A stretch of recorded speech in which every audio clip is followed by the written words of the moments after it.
Hey guys, so today, you seen in my last video, I got my Ford 8N done, and today we're going to load the tires.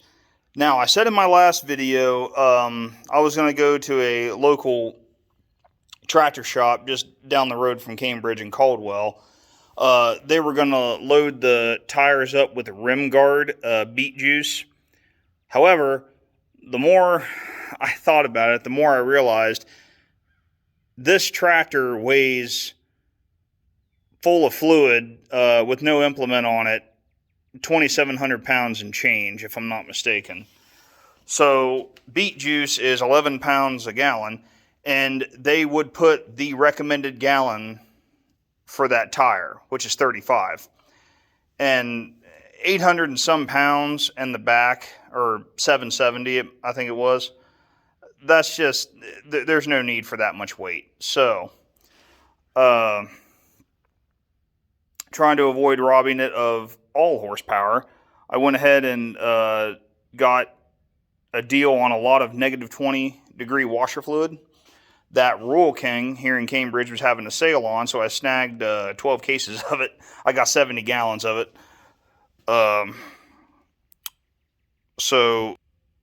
So this is what we're doing. You can see I've already kind of worked with the tractor, got it out in the yard a little bit.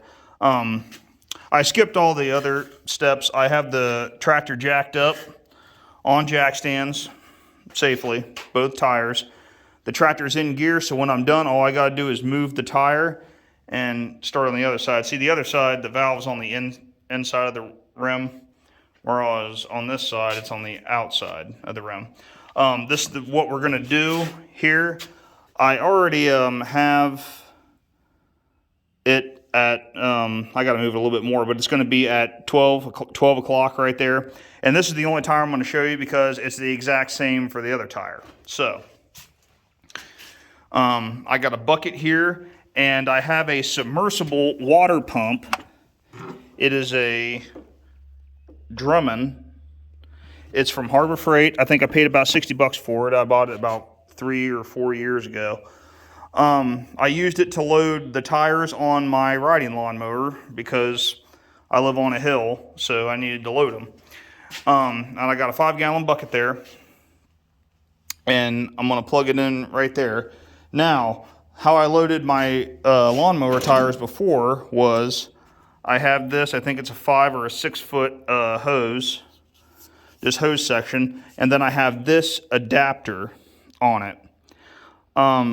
Tractor Supply, I believe, if I'm not mistaken, is where I got this. It's an air water adapter. So, excuse me. What it is it hooks right onto the end of your hose, and then it has a little adapter. It came with, I believe, 2 of them. This one is the one that fits. This will screw right onto the end of the valve there and circulate the water going in. This is a 12.4 28-inch tire, so it calls for 35 gallons of fluid in it. And what I'm going to do is here's the washer fluid, 12 6-gallon cases of it. Yeah, Rural King was having a sale on it, so I got it for $2 a gallon. I'm going to fill probably 4 gallons in that bucket first, and then flip the pump on. Now, I will film that because even though I'm going to let the air out of this tire, because it will build air pressure in there with the fluid, you will hear that pump slow down and quit. And all you have to do is unplug the pump, and you will see that thing burp. You'll see all the air pressure coming out of it, escaping from there. So, yeah, you'll see that when I start filming it. First thing I want to do is I'm going to take this little tool I have here, and I'm just going to go ahead and I'm going to open this up, unscrew it, careful not to lose it, and I'm going to let all the air pressure out of this tire. And while it's draining, I'm going to go ahead and get my hose hooked up to the pump.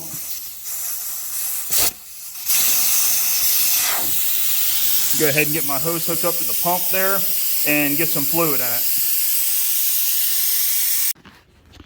Okay, the pump's down in there with the hose connected, and I have it screwed on to the valve stem right there. All the air was let out of the tire. So that's 4 gallons of -20 washer fluid that's in there.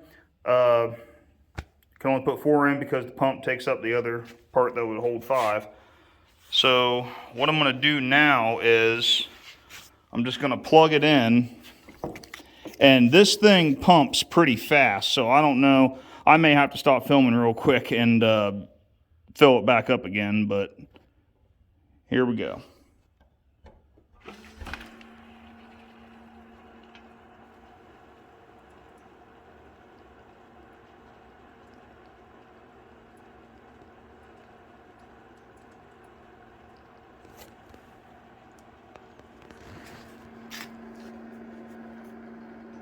Yep, you can feel it going in. Thankfully, nothing's leaking out. And you see it slowly going, well, yeah, it's going down. And it'll make a certain noise when it gets to a point where you gotta burp it.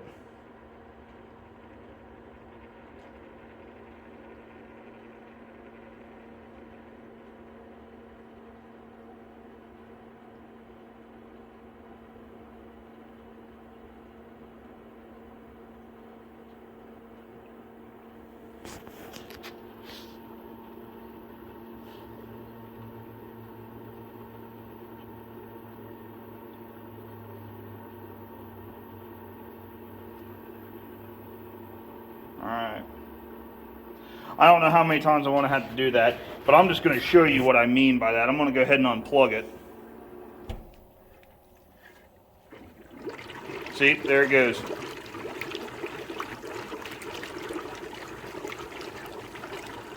That's all the air pressure coming out of there.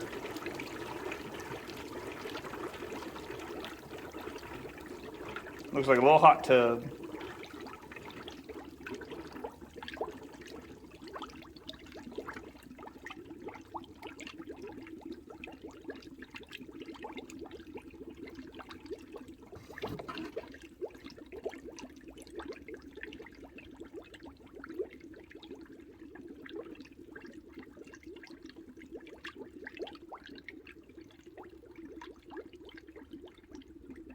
I'm going to go ahead and plug it back in.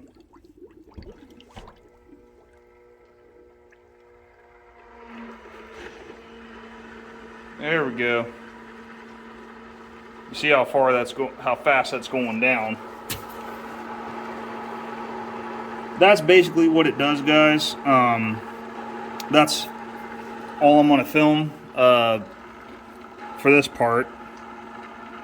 I'll film again when this tire gets full, but it's going to take a while, so I'm not going to film all that.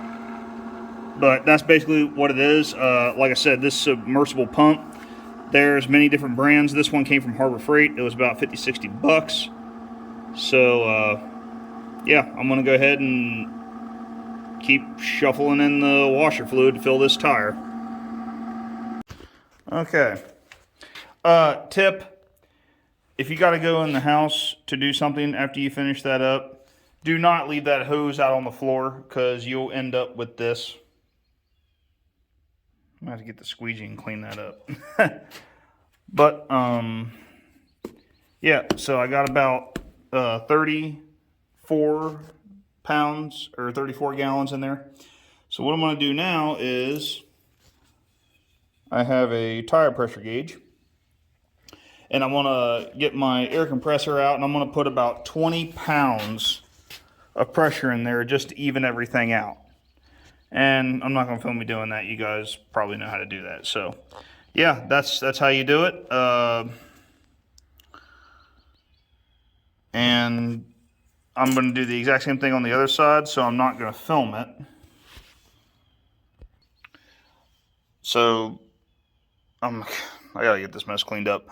So, I'm going to go ahead and get that other tire loaded, and then I should have a good bit of stability, low ground stability on this lower center of gravity.